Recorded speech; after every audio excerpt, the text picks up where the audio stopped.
Matt earlier in the day, being from Texas. I'm not a hockey expert, but I appreciate you wearing your colors in the briefing room. Let me start with an update on the situation at Rafah.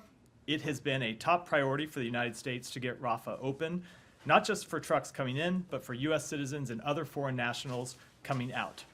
The President has been working on this, Secretary Blinken has been working on it, and of course our Special Envoy for Middle East Humanitarian Issues, David Satterfield, has been on the ground negotiating the details. As a result of these efforts, an initial group of foreign nationals, including U.S. citizens, departed Gaza through Rafah today. And we expect exits of U.S. citizens and foreign nationals to continue over the next several days. We want to make sure we can get U.S. citizens and their family members out as safely as possible. In the past 24 hours, we have informed U.S. citizens and their family members with whom we are in contact that they will be assigned specific departure dates. We have asked them to continue to monitor their email regularly over the next 24 to 72 hours for specific instructions about how to exit.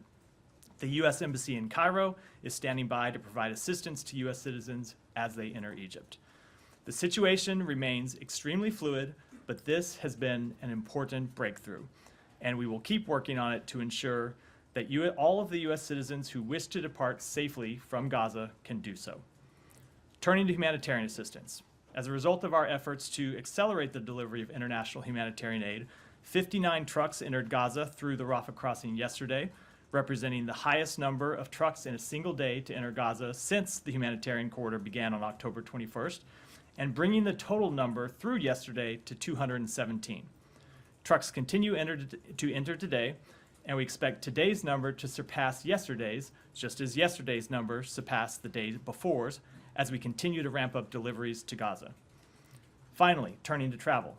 Secretary Blinken will travel to Israel and Jordan on Friday. The Secretary will meet with Prime Minister Netanyahu and other leaders of the Israeli government to receive an update on their military objectives and their plans for meeting those objectives. He will reiterate U.S. support for Israel's right to defend itself in accordance with international humanitarian law and discuss the need to take all precautions to minimize civilian casualties, as well as our work to deliver humanitarian assistance. In his meetings in Jordan, the Secretary will also underscore the importance of protecting civilian lives and our shared commitment to facilitating the increased, sustained delivery of life-saving humanitarian assistance to civilians in Gaza, the resumption of essential services, and ensuring that Palestinians are not forcibly displaced outside of Gaza. He will also reaffirm the U.S. commitment to working with partners to set the conditions for a durable and sustainable peace in the Middle East, to include the establishment of a Palestinian state that reflects the aspirations of the Palestinian people in Gaza, in the West Bank. And of course, he will continue to discuss the ongoing work to secure the release of all hostages. We will provide further details about the trip over the coming days. With that, Matt. So in terms of the number of Americans, I realize you're hesitant to say, but I mean, are we talking about a handful?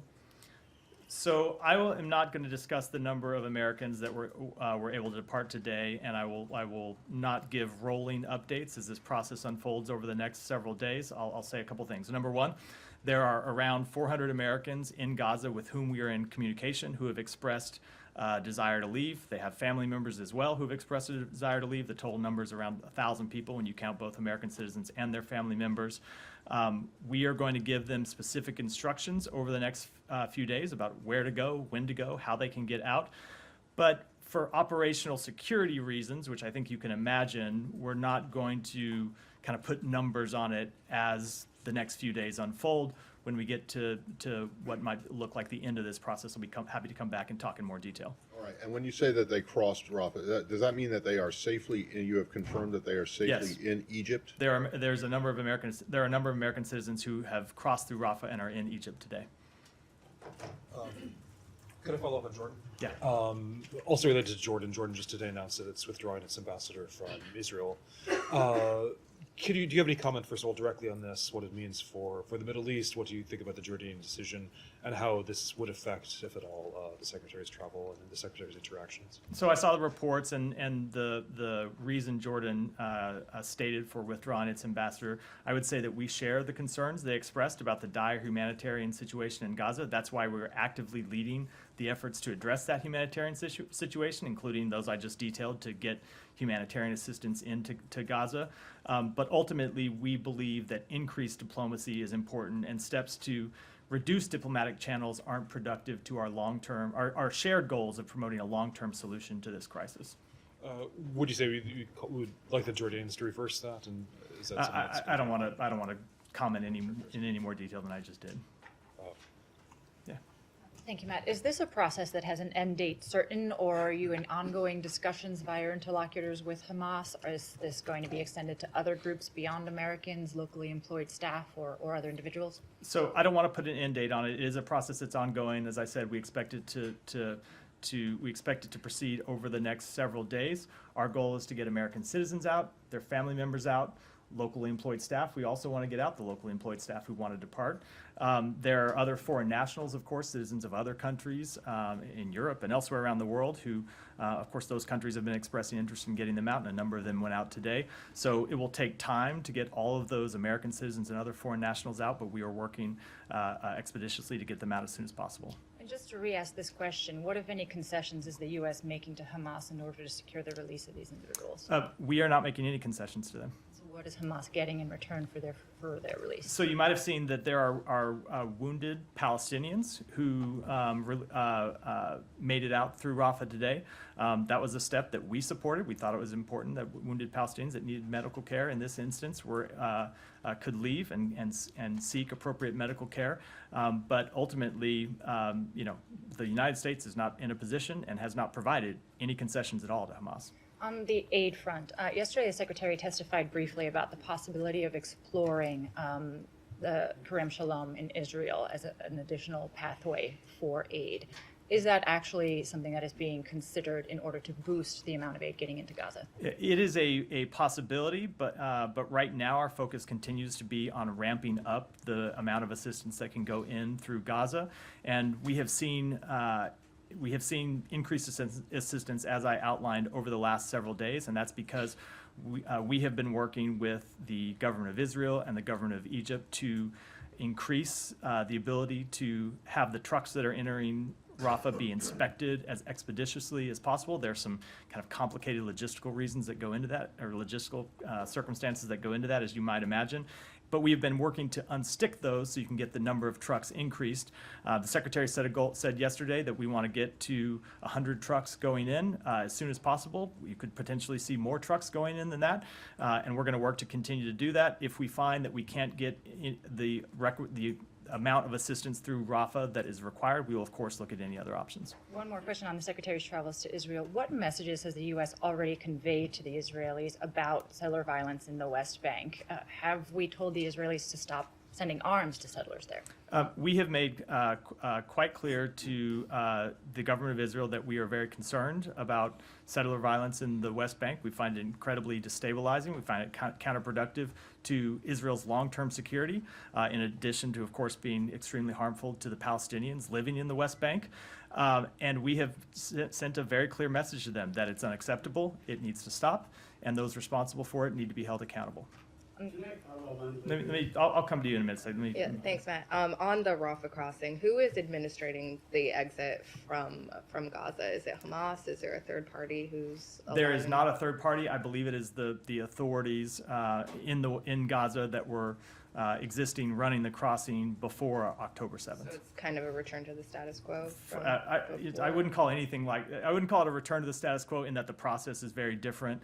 But ultimately, it's the authorities that, with respect to the authorities that are administering the gate on the Gaza side and the Egyptian side, it is a return to how they were operating before October 7th. And then when exactly did this deal actually get reached? That is a hard question to answer because it is something we have been working on continuously for a number of weeks. There have been a number of false starts along the way. There have been times when we thought we were going to be able to get American citizens out, and ultimately those efforts fell through. It's been extremely complicated when you think of the number of partners we're dealing with here. But ultimately, we got to the point where we were able to feel confident that we could get American citizens out really in the past 24 hours. I will tell you, I came out yesterday to the briefing and talked a little bit about what we expected to happen without being able to give any details, and it was just in the last hour before I came out that I really felt comfortable even saying that. And then you said the U.S. supported allowing injured Palestinians to leave via Rafah. It's not that the U.S. is. We don't have any. We No, don't- but you said you supported You that support, move. yeah, Did correct. a party oppose that move? Not that I'm aware of, no. Go ahead. I'll come. Go. Matt, I have a couple of things. On Secretary's travel to Israel, can you say what is his primary objective? And one thing specifically, as the civilian death toll rises, is the United States going to push Israel more to show restraint?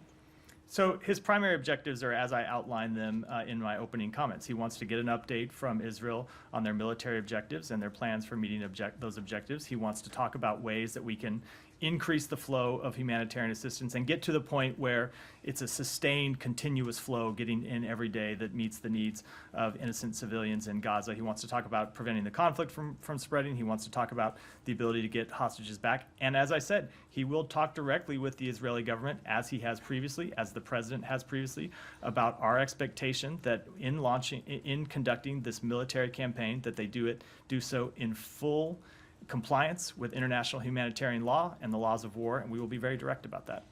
There's been back and forth in this briefing room about this, but given there was a big attack yesterday on the refugee camp, I have to ask again, what is the U.S. assessment so far in terms of whether Israel is following the rules of war? Again, I will say that I'm not able to offer an assessment on that strike, as I'm not able to offer assessment on other individual strikes.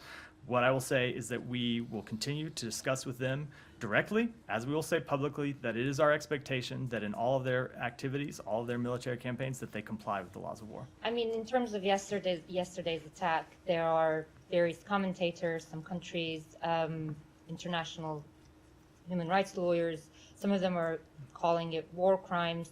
And we know that in this building, when you're making these kinds of legal determinations, there is a process for that.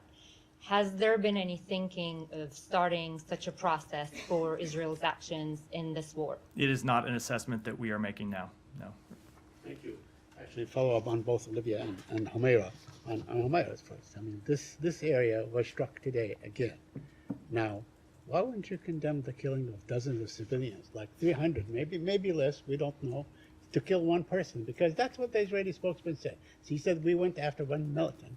Why wouldn't you do that? So I will say that we are deeply saddened by the loss of civilian life. Whatever the number of lost civilians in this strike or any other strike, we are obviously troubled and deeply saddened by every loss of life. And that's true whether it be Palestinians, whether it be Israelis, and we will continue to make that clear, and we'll make it clear to the Israeli government. All right. Well, that's okay, but 21 years ago, Ari Fleischer came out and condemned a similar act. The George W. Bush administration condemned an act at the time where Israel killed one Hamas leader, Salah Shahadi, and killed 15 others, which is a lot less than what we have seen in the last couple of days. And they condemned it very strongly. So why wouldn't your administration do the same thing? So I am not able to speak to whatever assessments an administration 20 years ago has made. I will say that we will continue to impress directly upon our Israeli counterparts the need to minimize civilian harm in all of their military activities. All right. Let's follow up on Olivia on what the secretary said yesterday about they're looking beyond what comes next after Hamas is completely destroyed and so on. What kind of system you would have in place in Gaza, and he suggested that you are in talks with a group of governments. Would that include all the Arab governments? Would that include Israel and Saudi Arabia or Egypt and Jordan? Who does that include? So I don't want to get into any details. As the secretary said, we have begun to have initial conversations about it. I do want to make one thing clear, which is the future of Palestinian leadership is ultimately a question for the Palestinian people. We have been thinking through and discussing with our partners in the region different post-conflict scenarios, but I'm not able to get into any of those sort of details at this point. So let me my last question on the internet. The internet and communications have been cut again.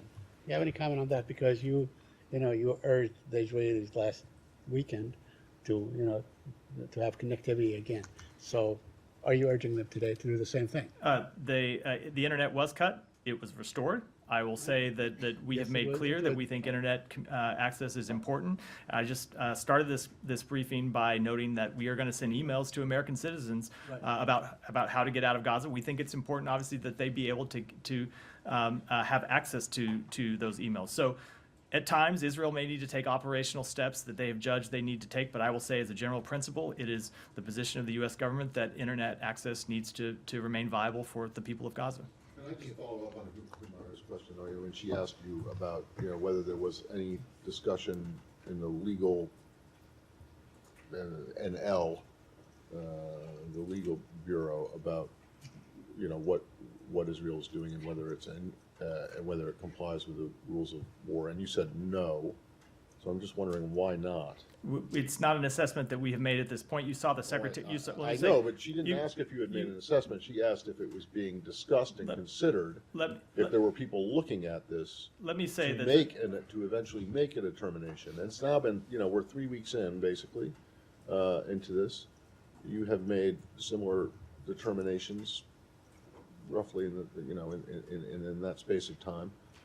So I'm just wondering, you're saying that that's not even being discussed. No, let me be clear. I'm not going to get into internal discussions, internal deliberations at the State Department. I'll speak to the assessments that we have made. We have not made an assessment of war crimes in this situation. No I should have been clear. We have not made any type of assessment at this time. As the Secretary made clear, there will be an opportunity for that. We're not in the position at this point to judge all the strikes. What we think is important is to continue to impress upon the Israeli government the importance of minimizing civilian harm. But you guys have made a determination.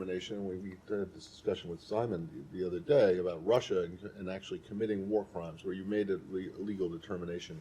In this case, you're not even willing to say that that's something that's being talked about? I will say, in the case of Russia, we were able to assess with a very high degree of confidence that Russia was deliberately targeting civilians. I remember that it came after that assessment came after Bucha, when there were clear evidence of deliberate but in order killing to get and to that targeting civilians.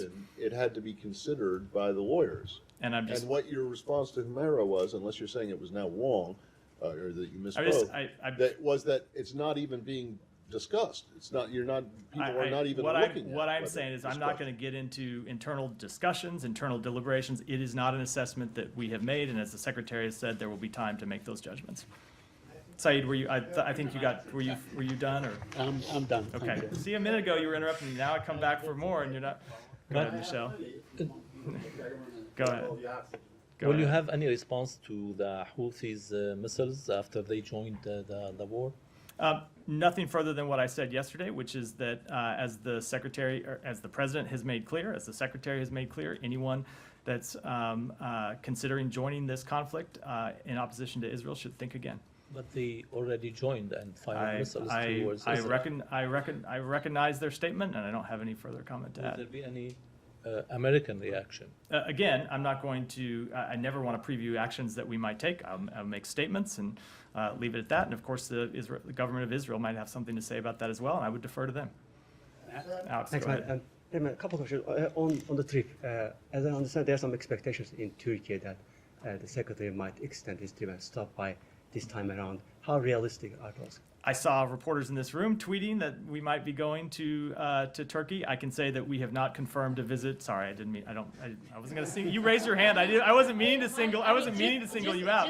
Just for the transcript, my tweet is not based on my opinion. It's fair, based fair, on sorry, Turkish fair, diplomatic sources fair, who are fair, saying correct. Secretary Blinken is going to Turkey. Correct. So would you like to respond to that? I am sorry. I should not have singled you out. It wasn't my intention. I am not able to confirm any additional travel at this point. Other than that, that I announced at the top. We will make further announcements as they're available in the coming days. As you know, Councillor, Derek is headed to Turkey. Is there any relationship?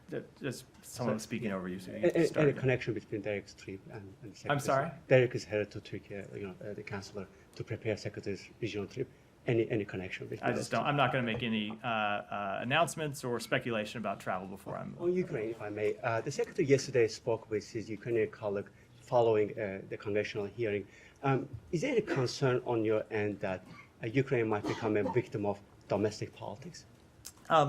We believe that if support, well, first of all, say we believe that support for Ukraine continues to be essential. It continues to be important that the United States be there to help Ukraine defend itself against these horrific attacks that Russia has launched on them and continues to launch on them. And we believe, as a practical matter, that should funding for Ukraine get an up or down vote, it will pass in both houses of Congress. So I understand the kind of churn that has accompanied this, but it continues to be our position that that funding is important, it should pass, and that as a practical matter, if it gets a vote, it will pass. As you know, Ukraine has seen more attacks during the past 24 hours than since the beginning of the war. 100 attacks to villages and towns.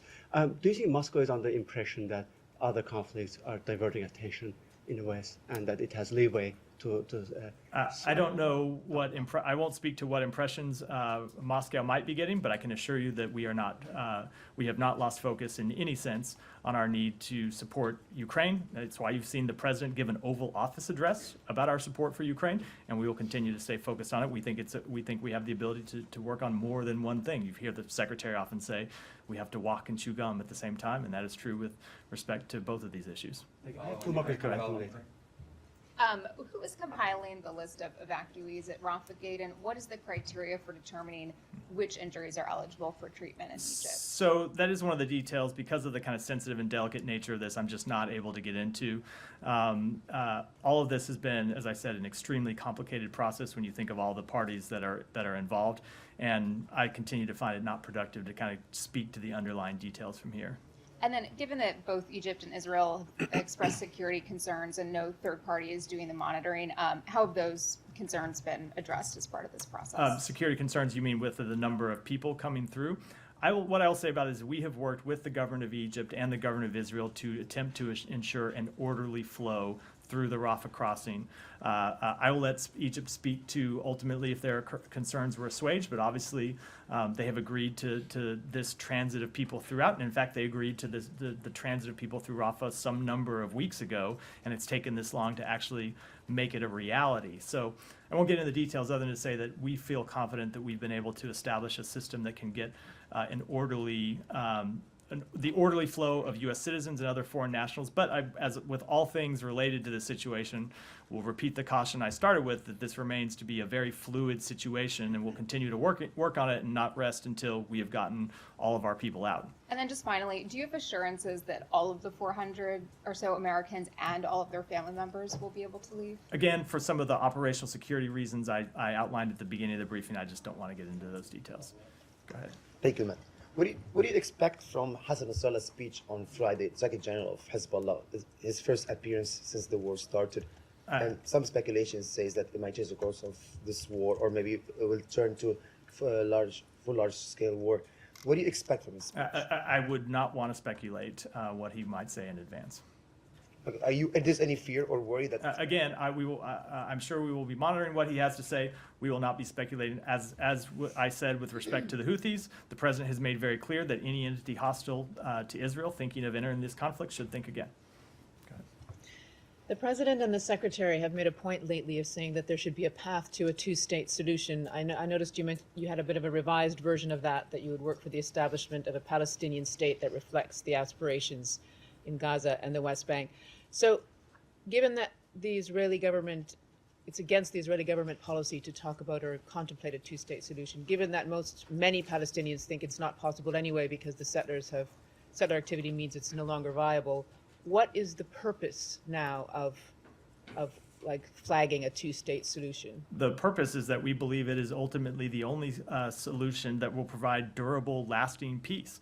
And I will add, it has been our policy since the beginning of the administration. It has been something that we have pushed with the leadership of the Israeli government, with the leadership of the Palestinian Authority. Made something that we have made clear we continue to support, and we will reiterate it.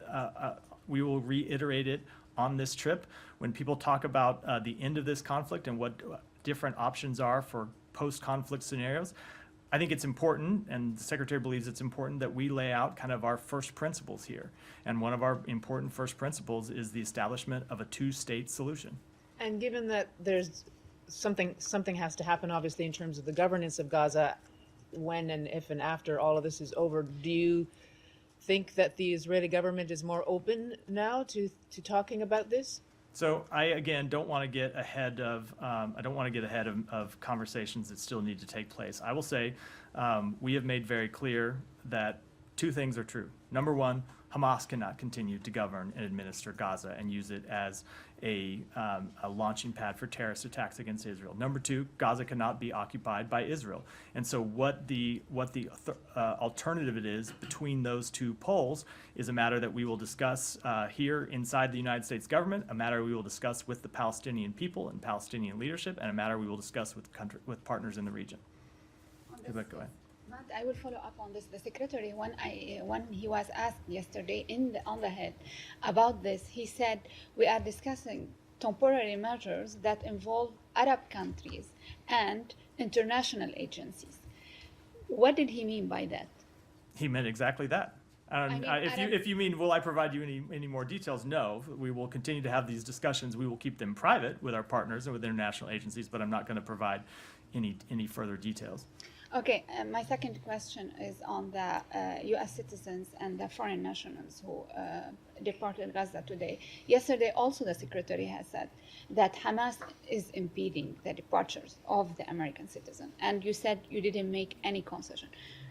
Why did they change their mind? Pressure, leverage from other countries? So I will say a few things. Number one, that is correct. Hamas was impeding the departure of American citizens and other foreign nationals. We've talked before about how at times they had no one there at Rafah Gate to process individuals who were attempting to leave. At other times they were actively preventing them from approaching the gate. They have now agreed to no longer stand in the way.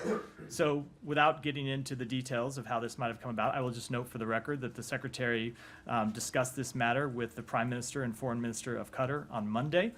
We've discussed it with other leaders in the region. We've made clear that anyone in the region who can help bring any influence to bear with Hamas, that they do so. And we are appreciative to the work the government of Qatar has done, as they have done with securing the release of hostages and with attempting to secure the release of additional hostages, and I think I'll leave it at that. Thank you. Shannon, go ahead.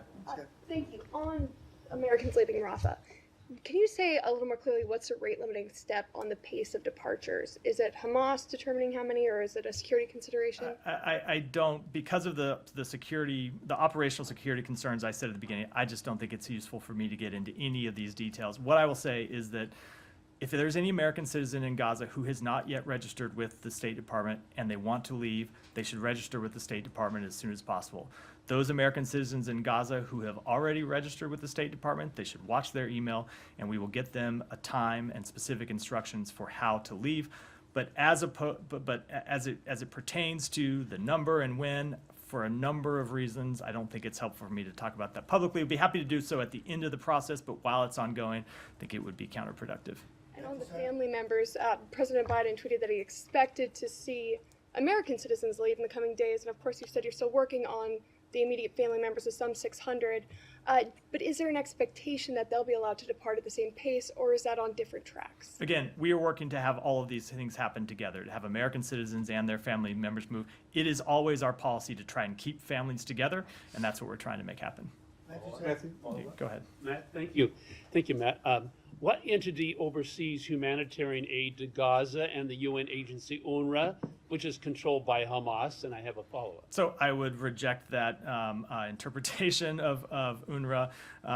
It is a United Nations agency that provides humanitarian assistance to innocent civilians in Gaza and the West Bank. Okay, the follow-up is, when the U.S. sends funds to the UN agency UNRWA, who oversees the donations to make sure that the funds are not used for guns and munitions? So we have strict monitoring programs in place for all of our humanitarian assistance and all the assistance we provide.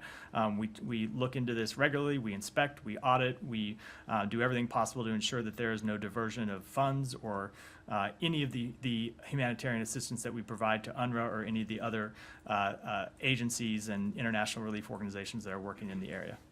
Thank you, Matt. The foreign minister of Iran, having next to him the foreign minister of your ally Turkey, said that today, if an immediate ceasefire doesn't take place in Gaza, and the rapid attacks by U.S., he says by U.S. and Zionist regime continue, then the consequences will be harsh. I want your comment. So we have made very clear that we do not seek conflict with Iran. We do not want to see this conflict widen in any way. But as the Secretary has made clear, we will defend U.S. interests and U.S. personnel in the region. We have already taken steps to do so. And as the Secretary of Defense made clear on the Hill yesterday, if we need to take additional steps, we will do so at the time and place of our choosing. Also, I have a question. I see that the head of the Foreign Affairs Committee of Turkey, he said, according to the Reuters, that Turkey was in no hurry. Even US and NATO want a speedy vote by Turkey's parliament for the accession of Sweden. I mean, you said yesterday that you want ratification as soon as possible. So I haven't seen. He answered to you, I'm sure. Let me just. I haven't seen those specific comments, and I'm gonna stick with my typical practice of not reacting to comments unless I've seen the place and the context in which they were delivered. But I will say that we have made quite clear that we want to see Sweden's accession into NATO as soon as possible. The Secretary has had a number of conversations with his counterpart, the Foreign Minister, about that exact thing, and we will continue to work to make it happen. Thank you, Matt. I'm going back to what the Iranian Foreign Minister said. He said that if the wars goes out of the control, then the U.S. will be responsible for what will happen in the next. And also he said that there will be another surprise move by the resistance. Do you take any responsibility for that if the war gets out of the control? No, I would just say we have made clear in our public and our private messaging to Iran that it should not escalate or widen this conflict or take advantage of the current situation. We have said, as I just reiterated a moment ago, that if our troops are attacked, we would respond. We did just that, and if we are attacked again, we'll respond again, and I'll leave it there. And another question. Today, Harakat al-Nujaba, it's an Iranian-backed group in Iraq. They have 10,000 fighters. They announced a war against the U.S. forces in Iraq. And the leader of that group said that no pause, no truce, and no retreat. We're going to fight the U.S. Do you think they are not taking your signal or your warning seriously because they don't see any action from the U.S.? I don't think anyone should doubt our commitment to defending our forces. Go ahead. Thank you so much. Matt, I have two questions. I'll be very impactful. First, the 28th of October, Bangladesh Nationalist Party leadership, they bring American citizen to their office named Mian Arefi, claiming him to be the advisor of President Biden, and he also claimed on camera that daily he has 10 to 20 times text messaging with President Biden. But U.S. Embassy in Bangladesh disowned this claim of Mr. Arefi. My first question is that the fraudulent activities by BNP leaders defame image of U.S. government. Are you going to take any actions against Mr. Arefi and related people of BNP leadership? I do not have any comment on this individual's actions other than to reiterate what the U.S. Embassy says, which he does not represent the United States government. And my second question about that right now in Bangladesh, the international train between Bangladesh and India was attacked by the violent BNP violent activists, and Bangladeshi Prime Minister, whose government has tremendous success in overall development in Bangladesh and zero tolerance in extremist organization, fight against terrorism in Southeast Asia with close cooperation with the United States. And they are reassuring a free and fair election.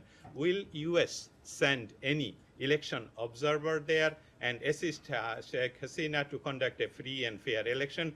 Will you call BNP, that Bangladesh Nationalist Party, to stop violence and participate to the upcoming general election? Thank you so much. So again, as I said yesterday, and as I said the day before, and I said a number of times, the holding of free and fair elections is the responsibility of everyone, all political parties, voters, the government, security forces, civil society. The United States wants what the Bangladeshi people want for themselves, free, fair elections conducted in a peaceful manner. Thank you.